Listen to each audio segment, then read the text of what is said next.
వెలివేయబడిన వారు అనబడిన వారిలో పుట్టినవాడు అంటరాని వాళ్ళుగా అవమానాలు పొంది తరతరాలుగా మనుషుల చేత గాయపరచబడినటువంటి స్థితిలో ఉన్నటువంటి వాళ్లలో నుంచి ఒక ఆణిముత్యం వచ్చింది కదా. భారత రాజ్యాంగ రచయిత వచ్చాడు కదా. దేవుడా, నన్ను ఇక్కడెందుకు పుట్టించావు? నన్ను అగ్రవర్ణాల్లో పుట్టించలేదేం అనుకోలా. అగ్రవర్ణాలు ఇది బురద అంటే ఆ బురదలోనే పుయ్యాలి కలువ. బురదలోన పుట్టానని కలువ దిగులు చెందేనా, నల్ల మబ్బు కమ్మేసిందని చంద్రదీపమారేనా.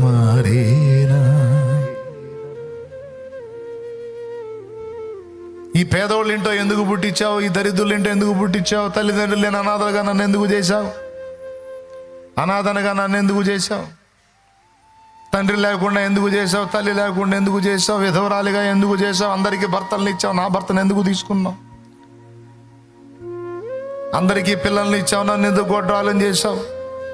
అందరికీ సేవ చేసే భాగ్యం ఇచ్చావు, నన్ను ఎందుకు బయటికి నెట్టేశావు? నా కర్మ ఎందుకు ఇలా కాలింది దేవా